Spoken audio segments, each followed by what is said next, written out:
প্রিয় শিক্ষার্থীরা, তোমরা কেমন আছো? আশা রাখি ভালো আছো। অনলাইন ক্লাসে তোমাদের স্বাগতম। আমি মোহাম্মদ শাহজাহান মণ্ডল, সহকারী অধ্যাপক, প্রাণীবিদ্যা বিভাগ, খিলগাঁও মডেল বিশ্ববিদ্যালয় কলেজ।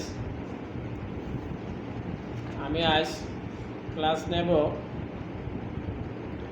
ডিগ্রি পাস কোর্সের প্রথম বর্ষের সেকেন্ড পেপারের উপর, এবং এই ক্লাসটি তোমরা অনার্স সেকেন্ড ইয়ার যারা আছো তোমরাও ফলো করতে পারবে, কারণ এই বিষয়গুলি তোমাদেরও আছে। বিশেষ করে অ্যানিম্যাল ডাইভার্সিটি 2 এই কোর্সে এই চ্যাপ্টারটি তোমাদের কাজে লাগবে। সেই হিসেবে ডিগ্রি পাস কোর্সের প্রথম বর্ষের স্টুডেন্ট এবং অনার্স সেকেন্ড ইয়ারের স্টুডেন্ট তাদের জন্য মূলত ক্লাসটি।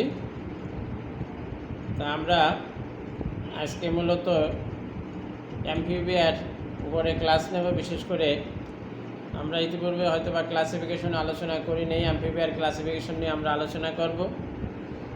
এমপিবিআর কিছু শর্ট কোর্সের নিয়ে আমরা আলোচনা করব, যেগুলো সচরাচর পরীক্ষায় সাধারণত আসে, এবং আমরা আলোচনা করব অ্যাসিডিয়ার, বিশেষ করে প্রতীপ রূপান্তর, রিট্রোগ্রেসিভ মেটামরফোসিস, এই টপিকসটি নিয়ে আমরা আলোচনা করব। পরবর্তীতে সময় থাকলে, সুযোগ থাকলে আমরা হয়তো আরও অন্য একটা টপিকস নিয়ে আলোচনা করতে পারি। তো বিএসসির পাস কোর্সের স্টুডেন্ট, তোমাদের ফার্স্ট ইয়ারের পেপার দুটি আছে জুলজির। একটা হলো পেপার 1 নন কোঅর্ডিনেট, পেপার 2 কোঅর্ডিনেটস। তো আমি সাধারণত কোঅর্ডিনেটসের উপরে কয়েকটি ক্লাস নিয়েছি, তো আজকে আমি কোঅর্ডিনেটসের উপরে ক্লাস নেব। বিশেষ করে এমপিবিআর ক্লাসিফিকেশান তোমাদের এটা সিলেবাসে আসে, 1 বছর পর পরই এমপিবিআর ক্লাসিফিকেশনটা আসে। তার আগে আমি কিছু শর্ট প্রশ্ন আলোচনা করে নেই এই চ্যাপ্টারের। যে প্রথমে আমরা আসি যে উভচর বলিতে কী বোঝো। এমপি অর্থাৎ উভয়, বাইশ অর্থাৎ জীবন, এই দুটো শব্দের নিয়ে আসলে এমপিবিআর শব্দটির উৎপত্তি। তা উভচর বলিতে আমরা বুঝি যে আইসবিহীন গ্রন্থি বহুল সিক্ত ত্বকযুক্ত চতুষ্পদী মেরুদণ্ডী প্রাণীদের বোঝায়, যারা জীবনের প্রাথমিক দশায় বা প্রথম দিকে ফুলকার সাইজে শ্বাসক্রিয়া সম্পন্ন করলেও পরবর্তী স্টেজে ফুলকার সাইজ, ফুসফুসের সাইজে এরা শ্বসনক্রিয়া সম্পন্ন করে, তাকে আমরা উভচর বলে থাকি। এই চ্যাপ্টারের উল্লেখযোগ্য আরেকটি সংখ্যা আছে, যেমন শীতনিদ্রা বলিতে কী বুঝি।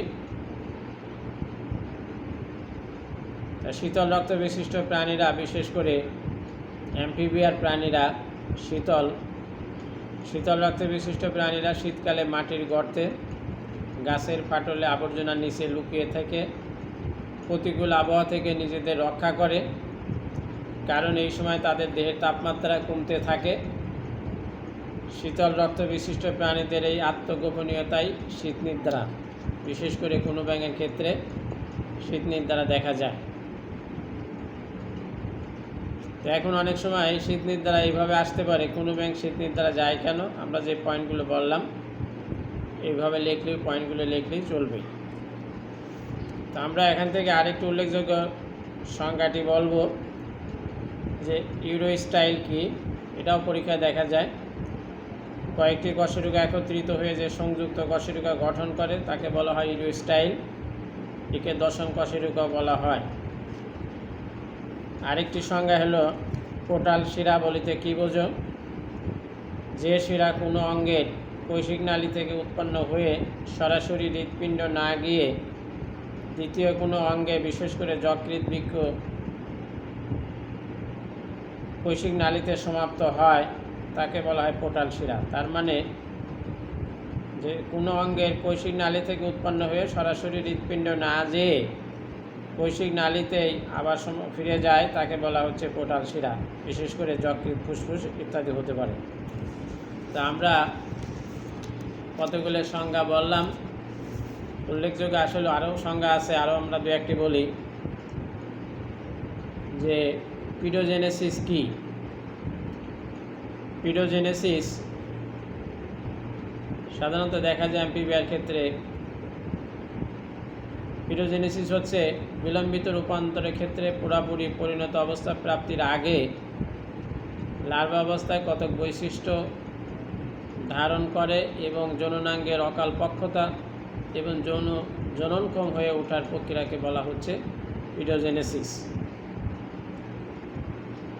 আরেকটি সংজ্ঞা হচ্ছে আমরা জানি যে অপত্য লালন, প্যারেন্টাল কেয়ার। তো প্যারেন্টাল কেয়ার বিভিন্ন প্রাণীর ক্ষেত্রে হতে পারে বা বিভিন্ন ক্লাসের ক্ষেত্রে হতে পারে। অ্যাম্ফিবিয়ার ক্ষেত্রে প্যারেন্টাল কেয়ার উল্লেখযোগ্য একটা বিষয়। প্রতিকূল পরিবেশ এবং শত্রুর হাত থেকে ডিম ও বাচ্চাদের রক্ষার জন্য পিতামাতা কর্তৃক যে যত্ন নেওয়া, বিশেষ করে লালন পালন রক্ষণাবেক্ষণকে অপত্য লালন বলা হয়। এই ধরনের বা অপত্য লালন একটি সহজাত আচরণ। ব্যাঙসহ উচ্চ শ্রেণীর প্রাণীতে এই অপত্য লালন বা প্যারেন্টাল কেয়ার দেখা যায়। আরেকটি সংজ্ঞা হলো নিকটিটেটিং পর্দা। বিশেষ করে ব্যাঙের চোখের তৃতীয় পাতা বা উপপল্লবকে বলা হচ্ছে নিকটিটেটিং পর্দা। এর কাজটা হচ্ছে চোখকে তাপ এবং ধুলাবালি থেকে রক্ষা করা। শীতল রক্ত বিশিষ্ট প্রাণী, যেটা আমরা শুরুতে হয়তো বলেছি, আমরা সংজ্ঞাটা আবার বলি। যেসব প্রাণী দেহের উষ্ণতা পরিবেশের সাথে সমতা রক্ষা করে হ্রাস বা বৃদ্ধি পায় তাকে বলা হচ্ছে শীতল রক্ত বিশিষ্ট প্রাণী। ত্বকীয় শোষণ, ত্বকের সাহায্যে যে শোষণ ক্রিয়া সম্পন্ন হয় তাকেই বলা হয় ত্বকীয় শোষণ। কোনো ব্যাঙে এই ধরনের শোষণ প্রক্রিয়া দেখা যায়। তো আমরা কয়েকটি শর্ট প্রশ্ন, 7-8টি শর্ট প্রশ্ন আলোচনা করলাম। এগুলো মূলত অ্যাম্ফিবিয়ার চ্যাপ্টারেই আছে এবং অ্যাম্ফিবিয়ার চ্যাপ্টার থেকে এগুলো প্রশ্নগুলো হয়। আমরা হয়তো আরেকটি চ্যাপ্টার যখন আলোচনা করবো এরকম আরও কিছু প্রশ্ন আমরা পাবো। আজকে আমরা অ্যাম্ফিবিয়ার শর্ট কোশ্চেনের উপরে সীমাবদ্ধ থাকলাম। এখন আমরা যে জিনিসটা শুরুতে বলেছিলাম যে একটি ক্লাসিফিকেশন কীভাবে লিখবে, কীভাবে পড়তে হয়, সেই বিষয়গুলো নিয়ে আমরা এখন একটু আলোচনা করব। বিশেষ করে অ্যাম্ফিবিয়ার ক্লাসিফিকেশন আমরা আজকে আলোচনা করি। শিক্ষার্থীরা, আমরা এখন অ্যাম্ফিবিয়ার ক্লাস নিয়ে আলোচনা করি। তো তোমাদের সিলেবাসে কীভাবে অ্যাম্ফিবিয়ার ক্লাসিফিকেশন বা ক্লাসিফিকেশন লিখতে হয় সেখানে সিলেবাসে এইভাবে আছে যে broad classification of the flowing phylum up to orders with general and diagnostic characters of its taxonomy category with example particular reference to Bangladesh. তার মানে এখানে জেনারেল ক্যারেক্টার শিখতে হবে, রিফারেন্স এবং অর্ডার পর্যন্ত ক্লাসিফিকেশনে তোমাদের লাগবে। তা আমরা যে ক্লাসিফিকেশনটা পড়তে যাচ্ছি এটা হলো ক্লাসের ক্লাসিফিকেশন বা শ্রেণীবিন্যাস। যেহেতু আমরা কর্ডাটা পড়ব, কর্ডাটা একটা ফাইলাম, কর্ডাটার অধীনে যে ক্লাসগুলো আছে সেই ক্লাসগুলোর ক্লাসিফিকেশন আমাদের করতে হয়। তো আমরা ক্লাসিফিকেশন পড়ার আগে জেনারেল ক্যারেক্টার আগে পড়তে হবে। তো জেনারেল ক্যারেক্টার মানে সাধারণ বৈশিষ্ট্য বাংলায়। তো অ্যাম্ফিবিয়ার সাধারণ বৈশিষ্ট্যগুলি আমাদের জানতে হবে যে অ্যাম্ফিবিয়ার ত্বক নগ্ন, সিক্ত ও গ্রন্থিময় এবং আইসবিহীন থাকে। এদের দেখা যায় অগ্রপথে 4টি এবং পশ্চাতের পথে 5টি আঙ্গুল বিদ্যমান থাকে, নখরবিহীন আঙ্গুল বিদ্যমান থাকে। এরা দ্বিপার্শ্বীয় প্রতিসম প্রাণী। হৃৎপিণ্ড 3 প্রকোষ্ঠ বিশিষ্ট, অর্থাৎ 2টা অলিন্দ এবং 1টি নিলয়। জলীয় পরিবেশ ছাড়া ডিমের পরিস্ফুটন সাধারণত ঘটে না, তবে লার্ভাবস্থায় পানিতে এদের জীবন কাটে। ক্রেনিয়াল নার্ভ, করটিক স্নায়ু হচ্ছে 10 জোড়া। এরা শীতল রক্ত বিশিষ্ট প্রাণী, পরিবেশের তাপমাত্রার সাথে দেহের তাপমাত্রা ওঠানামা করে। 3 প্রকার শোষণ অঙ্গ থাকে, বিশেষ করে ফুলকা, ফুসফুস এবং ত্বক। এছাড়া রেচন জনন ছিদ্র পায়ে ছিদ্র অভিন্ন ক্লোয়েকাতে উন্মুক্ত হয় রূপান্তরের মাধ্যমে, বিশেষ করে ব্যাঙাচি থেকে পূর্ণাঙ্গ অবস্থা প্রাপ্ত হয়, অর্থাৎ ব্যাঙাচি থেকে ব্যাঙে রূপান্তরিত হয়। তো আমরা অ্যাম্ফিবিয়ার সাধারণ কিছু বৈশিষ্ট্য নিয়ে আলোচনা করলাম। আমরা এখন সরাসরি অ্যাম্ফিবিয়ার ক্লাসে চলে যাই, ক্লাসিফিকেশনে চলে যাই। অ্যাম্ফিবিয়ার ক্লাসিফিকেশন, এখানে ক্লাসিফিকেশন মানে রেফারেন্স। তো অ্যাম্ফিবিয়ার ক্লাসিফিকেশন এক এক বইয়ে এক এক রকম আছে, বা এক এক বিজ্ঞানী এক এক রকম ক্লাসিফিকেশন দিয়েছে।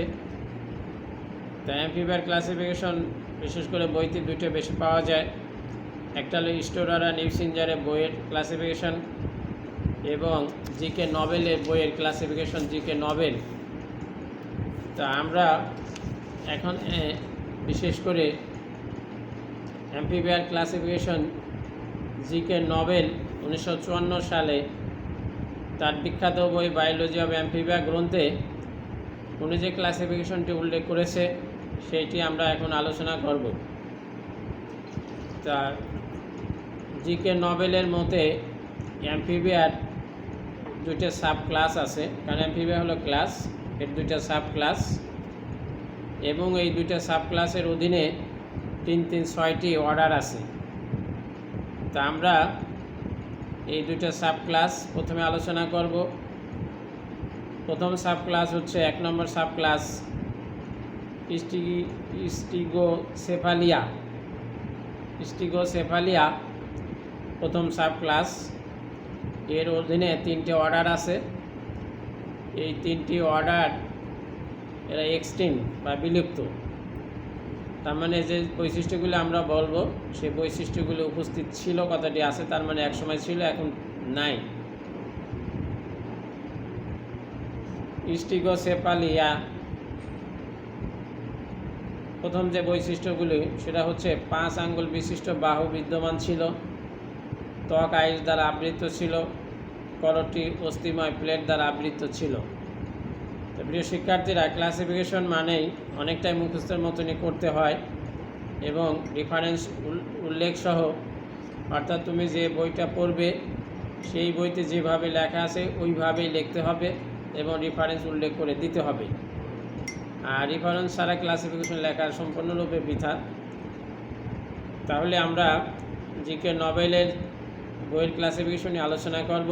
এখানে দুইটা সাব ক্লাস, স্টিগোসেফালিয়া 5 আঙ্গুল বিশিষ্ট বাহু ছিল, ত্বক আইস দ্বারা আবৃত ছিল, করটিতে চক্ষু নাসিকা ধারণের জন্য 2টা গর্ত ছিল, এরা পারমিয়াম থেকে ট্রায়াসিক যুগ পর্যন্ত টিকে ছিল। তাই এর অধীনে যে 3টে অর্ডার আছে সেই 3টে অর্ডার হচ্ছে ল্যাবিরিন্থোডনসিয়া, আর একটা হলো ফাইলোস্পন্ডাইলি, আর একটি হলো লিপোস্পন্ডাইলি। এই 3টে অর্ডার বললাম, এই 3টে অর্ডার সম্পূর্ণরূপে বিলুপ্ত। ল্যাবিরিন্থোডনসিয়া আমরা এখন কিছু বৈশিষ্ট্য আলোচনা করব। করটীয় মুখমণ্ডল লম্বা অস্থিময় পাত দ্বারা আবৃত ছিল, চোয়ালে দাঁত ছিল, ডেন্টিন স্তরের ভাঁজ ছিল, কশেরুকার ইন্টারসেন্টাম এবং ক্লোরোসেন্টাম নামক 2টা ভাঁজ ছিল। উদাহরণ হিসাবে আমরা বলতে পারি সাইক্লোটোসোরাস।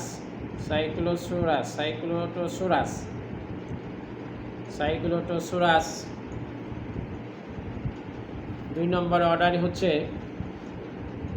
এই প্রাণী এবং উদাহরণগুলো বা অর্ডারেরগুলো সম্পূর্ণরূপে বিলুপ্ত। 2 নম্বর অর্ডার হচ্ছে ফাইলোস্পন্ডাইলি, এটাও বিলুপ্ত। এদের কশেরুকা কিছুটা চ্যাপ্টা ছিল এবং 2টো ডিস্ক অসমান ছিল। পিবিস তরুণাস্থি বিশিষ্ট ছিল, 2টি অক্সিপিটাল কন্ডাইল বিদ্যমান ছিল, অগ্রপথে 4টি, পশ্চাৎপথে 5টি আঙ্গুল ছিল। উদাহরণ হিসাবে আমরা জানি ব্র্যাঙ্কিওসুরাস। 3 নম্বর অর্ডার হচ্ছে লিপোস্পন্ডাইলি, এটা সম্পূর্ণরূপে বিলুপ্ত। কশেরুকা একখণ্ড অস্থি নিয়ে গঠিত ছিল, নিউরাল আর সেন্ট্রামের সঙ্গে যুক্ত ছিল। পাঁজরের অস্থি কশেরুকার মাঝে মাঝে কলামের সাথে যুক্ত ছিল। উদাহরণ হিসাবে হলো অ্যাম্ফিনিউরা, অ্যাম্ফিউমা, সাইরেন, এই সমস্ত উদাহরণগুলো এরা সম্পূর্ণরূপে বিলুপ্ত। এখন আমরা যে সাবক্লাসটি আলোচনা করব এগুলো লিভিং, মানে এরা জীবিত আছে। এর অধীনে যে অর্ডারগুলো আছে অর্ডারের প্রাণীগুলো জীবিত। তা 2 নম্বর সাবক্লাস হচ্ছে লিস অ্যাম্ফিবিয়া। এর বৈশিষ্ট্য হচ্ছে ত্বক অস্থিময় প্লেটবিহীন, তার মানে ত্বক অস্থিময় ছিল, প্লেটবিহীন ছিল, দাঁত ছোট ছিল এবং সরল প্রকৃতির ছিল। এখানে 3টে অর্ডার আছে, অ্যাপোডা, ইউরোডেলা আর হলো অ্যানুরা। তা প্রথমে আমরা আসি অ্যাপোডা। এই অর্ডারটি জীবিত, দেখতে সাপের মতো, পাবিহীন, চোখ অক্ষিপল্লববিহীন, ত্বকে অসংখ্য অনুপস্থ খাঁজ বিদ্যমান ছিল, খাঁজের মধ্যে ক্ষুদ্র ক্ষুদ্র আইস থাকে। উদাহরণ হিসাবে ইকথিওফিসিস। তারপরে এই অর্ডারটি সম্পূর্ণরূপে জীবিত, এক্সটিন নয়, ইউরোডেলা। ইউরোডেলার দেহ নির্দিষ্ট মস্তক, ধর ও লেজে বিভক্ত, তার মানে দেহ 3টে অংশে বিভক্ত, মস্তক, ধর আর লেজ। অগ্রপদ এবং পশ্চাৎপদ উভয়ই লম্বায় সমান, অর্থাৎ অগ্রপদ এবং পশ্চাৎপদ উভয়ই লম্বায় দেখতে সমান। পরিণত বয়সে কোনো কোনো প্রাণীতে ফুলকা থাকে, উদাহরণ হিসাবে স্যালামেন্ড্রা। এর পরবর্তীতে আরেকটি অর্ডার অ্যানুরা। এই অর্ডারটি জীবিত, দেহ ছোট, মোটা এবং ঘাড় ও লেজবিহীন, সামনের পা অপেক্ষা পিছনের পা দীর্ঘ। এরা লাফ দিয়ে চলার উপযোগী সহায়ক। উচ্চ কশেরুকা একত্রে ইউরোস্টাইল গঠন করে। চলে দাঁতবিহীন, তার মানে চলে দাঁত থাকে না। উদাহরণ হিসেবে সচরাচর আমরা যেগুলো দেখি বুপো, রানা, হাইলা ইত্যাদি। তার মানে সচরাচর যে প্রাণীগুলো আমাদের নজরে আসে সেটা হচ্ছে অ্যানুরা। তাহলে আমরা লিস অ্যাম্ফিবিয়া একটা সাবক্লাস, এর অধীনে যে 3টে অর্ডার আছে, অ্যাপোডা এরা জীবিত, ইউরোডেলা জীবিত এবং অ্যানুরা জীবিত। তা টোটাল ক্লাসিফিকেশন যদি এক জায়গায় করা যায় তাহলে অ্যাম্ফিবিয়া হচ্ছে ক্লাস, এর অধীনে 2টে সাবক্লাস, স্টিগোসেফালিয়া আর একটা লিস অ্যাম্ফিবিয়া। স্টিগোসেফালিয়ার অধীনে 3টে অর্ডার, ল্যাবিরিন্থোডন্সিয়া, পাইলোস্পন্ডাইলি, লিপোস্পন্ডাইলি, এই 3টে অর্ডার এরা সম্পূর্ণরূপে এক্সটিন বা বিলুপ্ত। আর লিস অ্যাম্ফিবিয়ার অধীনে 3টে অর্ডার, অ্যাপোডা, ইউরোডেলা এবং অ্যানুরা, এই 3টে অর্ডারের প্রাণীগুলো এখনও জীবিত আছে। প্রিয় শিক্ষার্থীরা, আমরা এখন একটা শর্ট প্রশ্ন বা 2টো শর্ট কোশ্চেন বিশেষ করে পার্থক্য নিয়ে আলোচনা করব। তো আমরা হয়তো প্রথম দিকে কিছুটা আলোচনা হয়েছে যে মাছের আইস সাধারণত দেখা যায় 5 ধরনের: প্ল্যাকয়েড, সাইক্লোয়েড, টিনয়েড, গ্যানয়েড, কসময়েড। তা আমরা এখন পার্থক্য শুরু করব, প্ল্যাকয়েড এবং সাইক্লোয়েড আইসের পার্থক্য। তা প্ল্যাকয়েড আইস সাধারণত দেখা যায় তরুণাস্থি বিশিষ্ট মাছের দেহ ত্বকে থাকে, আর সাইক্লোয়েড থাকে কঠিনাস্থি বিশিষ্ট মাছের দেহে।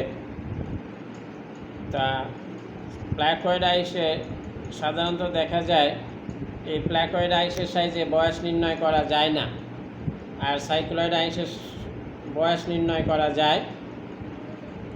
তা প্ল্যাকয়েড আইসের উৎপত্তিটা সাধারণত ত্বকের এপিডার্মিস এবং ডার্মিস স্তর থেকে, আর সাইক্লোয়েড আইস ডার্মিস স্তর থেকেই তৈরি হয়। তা প্ল্যাকয়েডাইস অতি ক্ষুদ্র আণবিক কণিক হওয়ায় খালি চোখে এদেরকে দেখা যায় না, তার মানে অতি ক্ষুদ্র অণুবীক্ষণ যন্ত্র লাগে দেখার জন্য। আর সাইক্লোয়েডাইস সাধারণত বড় দেখা যায় এবং খালি চোখে দেখা যায়। তা প্ল্যাকয়েডাইস কিছুটা আয়তকার আর সাইক্লোয়েডাইস মূলত গোলাকার। প্ল্যাকয়েডাইসে কন্টক সাধারণত থাকে কাঁটাযুক্ত, সাইক্লোয়েডাইসে কাঁটা থাকে না। প্ল্যাকয়েডাইসে বৃদ্ধিরেখা বিদ্যমান, তারপরে সাইক্লোয়েডাইসে বৃদ্ধিরেখা থাকে না। তো প্রিয় শিক্ষার্থীরা, আমরা প্ল্যাকয়েড এবং সাইক্লোয়েডাইসের পার্থক্যগুলো আলোচনা করলাম। এটা সাধারণত বেশি পরীক্ষায় আসে। এছাড়া টিনয়েড, গ্যানয়েড, কসময়েড এই আইসগুলো আছে। আর আমরা ইতিপূর্বে যেটা পরীক্ষা বেশি বেশি আসে সেটা আমরা আলোচনা কঠিনাস্থি বিশিষ্ট মাছ এবং তরুণাস্থি বিশিষ্ট মাছ, এটা নিয়ে আমরা আলোচনা করেছি, অর্থাৎ কন্ডেক্টিস এবং অস্টেকটিস মাছ। তো সেটা পরীক্ষা আসে, এটা আমাদের মেবে আলোচনা করা ছিল, একটা ক্লাসের মাধ্যমে আমরা এটা শিখিয়েছি। প্রিয় শিক্ষার্থীরা, আমরা এখন যে বিষয়টি আলোচনা করব সেটি হচ্ছে স্তন্যপায়ী প্রাণীর গ্রন্থিসমূহের। আমরা শুরুতে হয়তো বলেছিলাম যে অ্যাসিডিয়া, তো অ্যাসিডিয়া আমরা আরেকটি ক্লাসে আমরা অ্যাসিডিয়া নিয়ে আলোচনা করব।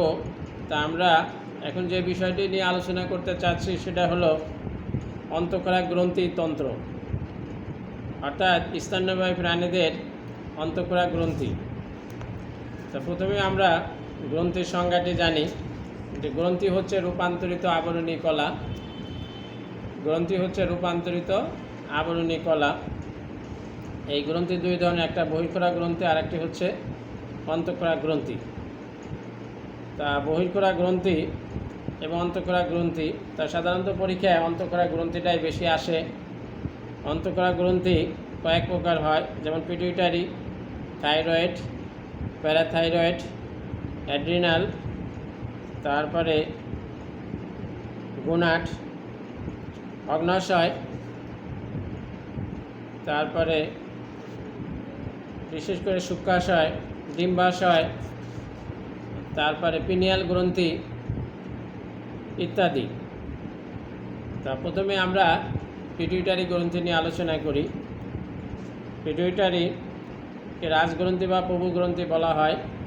যে পিটুইটারি এমন একটি গ্ল্যান্ড যেটা প্রভু গ্রন্থি নামেই পরিচিত, কারণ এই গ্রন্থি থেকে বিভিন্ন হরমোন নিঃসৃত হয়, বিশেষ করে সোমাটোট্রপিক হরমোন। এই সোমাটোট্রপিক হরমোন অতিমাত্রায় নিঃসৃত হইলে সাধারণত দেখা যায় মানুষ বা প্রাণী লম্বা হয়, এবং যদি কম নিঃসৃত হয় তাহলে হয় বামন আকৃতি। এছাড়া এখান থেকে আরেকটি হরমোন নিঃসৃত হয়, থাইরয়েড স্টিমুলেটিং হরমোন TSH। এই হরমোন স্বাভাবিক নিঃসরণের থাইরয়েড উত্তেজক হরমোন বা থাইরয়েড গ্রন্থিকে উত্তেজিত করে, থাইরক্সিন নিঃসৃত হয়। কম নিঃসরণের ফলে মানুষ সাধারণত দেখা যায় বামন আকৃতির হয়, ছোটো হয়ে যায়, আর অতি নিঃসরণের কারণে অনেক সময় লম্বা হয়ে যায়। তা গোনাডোট্রপিক হরমোন, এটা সাধারণত দেখা যায় ডিম্বাশয়ের বৃদ্ধি, কম নিঃসরণের ডিম্বাশয়ের বৃদ্ধি বাধাপ্রাপ্ত হয় এবং অকাল বার্ধক্য হয়। আর বিশেষ করে স্বাভাবিক নিঃসরণ হলে ফলিকল স্টিমুলেটিং ডিম্বাশয় বৃদ্ধিতে সাহায্য করে থাকে। তাহলে পিটুইটারি গ্রন্থি থেকে আরেকটি হরমোন নিঃসৃত হয়, যেমন মেলানোসাইট একটি হরমোন আছে। এই হরমোন যদি অতিমাত্রায় দেহ থেকে যাদের নিঃসৃত হবে তারা সাধারণত একটু কালো হয়, প্রাণীগুলি কালো। আর আমরা যেটা বলেছি যে স্তন্যপায়ী প্রাণী মানুষ সহ বা যে কোনো প্রাণী স্তন্যপায়ী হতে পারে, আর যদি কম নিঃসৃত হয় তাহলে সাদা হয়ে যায়। তাহলে আমরা পিটুইটারি থেকে নিঃসৃত হরমোনগুলির নাম বললাম। এটা থাইরয়েড আরেকটি হরমোন। তা থাইরয়েড আরেকটি গ্ল্যান্ড। থাইরয়েড গ্ল্যান্ড থেকে তিনটে হরমোন নিঃসৃত হয়, বিশেষ করে থাইরক্সিন, T4 যাকে সংক্ষেপে বলা হয়, ট্রাইআইডোথাইরোনিন এবং ক্যালসিটোনিন। থাইরক্সিন এই হরমোনটি আমরা এখন একটু আলোচনা করি। থাইরক্সিন সাধারণত দেখা যায় বিশেষ করে স্বাভাবিক যদি নিঃসৃত হয় দৈহিক মানসিক বৃদ্ধি, যৌন লক্ষণ প্রকাশ ঘটায়, বিপাকে সহায়তা করে। আর যদি কম নিঃসরণ হয় তাহলে মিক্সিডিমা রোগ হয়। আর যদি অধিক মাত্রায় নিঃসৃত হয় তাহলেও দেখা যাচ্ছে রোগ হতে পারে। আর ট্রাইআইডোডিন সংক্ষেপে T3 বলা হয়। এর কাজটি হচ্ছে স্বাভাবিক নিঃসরণ হইলে দৈহিক মানসিক বৃদ্ধি, যৌন লক্ষণ প্রকাশ ঘটায়, বিপাকে সহায়তা করে। আর যদি কম নিঃসরণ হয় তাহলে গলগণ্ড রোগ হয়। আর যদি বেশি নিঃসৃত হয় চোখে এক প্রকার রোগ হয়, বিশেষ করে চোখ স্ফীতি হয়ে যায়। ক্যালসিটোনিন আরেকটি হরমোন, থাইরয়েড গ্ল্যান্ড থেকে নিঃসৃত। এরা সাধারণত ক্যালসিয়ামের ঘনত্ব কমায়। কম নিঃসরণ হলে অস্থিভঙ্গর হয়, নরম হয়, রক্তে ক্যালসিয়ামে বেড়ে যায়। আর যদি অধিক নিঃসরণ হয় তাহলে হাইপোক্যালসিমিয়া নামক রোগটি হতে পারে। প্যারাথাইরয়েড আরেকটি গ্ল্যান্ড, বিশেষ করে অন্তঃকরা গ্রন্থি। প্যারাথাইরয়েড আরেকটি গ্ল্যান্ড, এর থেকে নিঃসৃত হরমোন প্যারাথরমোন। কম নিঃসরণের কারণে টিটানি রোগ হয়। আর অধিক নিঃসরণের কারণে বৃক্কে পাথর হতে পারে এবং অস্থি ক্ষয়প্রাপ্ত হতে পারে। তো সাধারণত দেখা যায় স্বাভাবিক নিঃসরণ হইলে ক্যালসিয়াম ও ফসফরাসের ভারসাম্য নিয়ন্ত্রণ হয় এবং বিপাকে এরা অংশ নিতে পারে।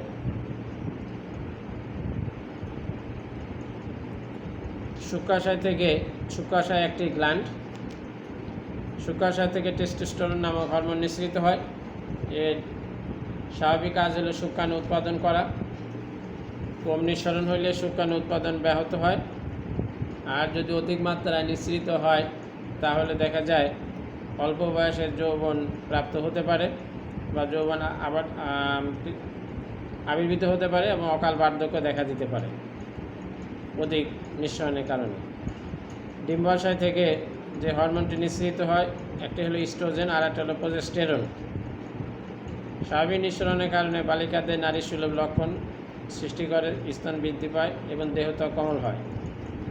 কম নিঃসরণের কারণে গর্ভধারণ ক্ষমতা হ্রাস পায়, দৈহিক এবং মানসিক অপূর্ণতা দেখা দিতে পারে। আর অধিক নিঃসরণের ক্ষতি হলে অল্প বয়সে যৌবন প্রাপ্ত হবে, যৌন পরিপক্কতা লাভ করবে। অনুরূপভাবে অগ্নাশয় আরেকটি গ্ল্যান্ড। অগ্নাশয় থেকে নিঃসৃত হরমোনটি হলো গ্লুকাগন। এরা সাধারণত স্বাভাবিক নিঃসরণের ফলে রক্তে গ্লুকোজের পরিমাণ বাড়িয়ে দেয়। আর যদি কম নিঃসরণ হয় হাইপোগ্লাইসেমিয়া রোগ হয়। বেশি নিঃসরণ হলেও হাইপোগ্লাইসেমিয়া রোগী হতে পারে কম বা বেশি নিঃসরণের ফলে। পিনিয়াল আরেকটি গ্ল্যান্ড। এ থেকে নিঃসৃত হরমোন সাধারণত দেখা যায় মেলাটোনিন। বিশেষ করে মানুষের নিষ্ক্রিয়তা, ব্যাঙের ক্ষেত্রে মেলানোসাইট কোষ উদ্দীপ্ত হয় ইত্যাদি ইত্যাদি। তা প্রিয় শিক্ষার্থীরা, আমরা আজকে কতগুলি প্রশ্ন আমাদের সামনে প্রশ্ন আকারে আলোচনা করেছি বলা যায়। প্রথমে আমরা অ্যাম্ফিবিয়ার কতগুলি সংজ্ঞা বলেছি। বিশেষ করে অ্যাম্ফিবিয়ার শব্দটি কোথা থেকে আসছে, অ্যাম্ফিবিয়া উভচর কী, এগুলো বলেছি। পিডোজেনেসিস, তারপরে আমরা বলেছি শীতনিদ্রা কী, তারপরে কিছু পর্দার নাম বলেছি, নিকটিটেটিং পর্দা। এছাড়া আরও কতগুলো সংজ্ঞা আমরা আলোচনা করেছি। উল্লেখযোগ্য হিসেবে আমরা অ্যাম্ফিবিয়ার ক্লাসিফিকেশন আমরা আলোচনা করেছি। আমরা একটি ক্লাসিফিকেশন আলোচনা করলেও এই ক্লাসিফিকেশন আলোচনার মাধ্যমে আশা করি তোমরা অন্যান্য ক্লাসিফিকেশনে পড়তে পারবে। আমরা আজকে অ্যাম্ফিবিয়ার ক্লাসিফিকেশন আলোচনা করেছি। অ্যাম্ফিবিয়ার প্রথমে জেনারেল ক্যারেক্টার, তারপরে অ্যাম্ফিবিয়ার বিশেষ করে জিকে নোবেলের যে ক্লাসিফিকেশনটা আছে সেখানে জিকে নোবেলের ক্লাসিফিকেশনে দুটো সাব ক্লাস আছে। এই সাব ক্লাসের অধীনে প্রত্যেকটা সাব ক্লাসের অধীনে আবার 3টে করে অর্ডার আছে। প্রথম যে সাব ক্লাসটি, সেই সাব ক্লাসের অধীনে যে প্রাণীগুলো আছে বা ওই অর্ডারগুলো সম্পূর্ণরূপে বিলুপ্ত। আর দ্বিতীয় যে সাব ক্লাস সেটা লিস অ্যাম্ফিবিয়া, এর অধীনে যে 3টে অর্ডার আছে অ্যাপোডা, গিরোডিলা এবং অ্যানুরা, এই 3টে অর্ডারে প্রাণীগুলো বর্তমানে জীবিত আছে। তারপরে আমরা প্রতীপ রূপান্তরে হয়তো আলোচনা না করে একটা পার্থক্য আলোচনা করেছি এবং স্তন্যপায়ী প্রাণীদের অন্তঃক্ষরা গ্রন্থি নিয়ে আলোচনা করেছি। আমরা পরবর্তীতে বিশেষ করে অ্যাসিডিয়ার, রেট্রোগ্রেসিভ মেটামরফোসিস, রক্ত সংবহনতন্ত্র বা আনুষঙ্গিক যা আছে অ্যাসিডি আমরা আরেকটি ক্লাসে পূর্ণাঙ্গভাবে আলোচনা করব। আজকে আমরা এই পর্যন্তই রাখবো। তোমরা ভালো থাকবে, সুস্থ থাকবে, প্রয়োজনীয় স্বাস্থ্যবিধি মেনে চলবে। আল্লাহ হাফেজ।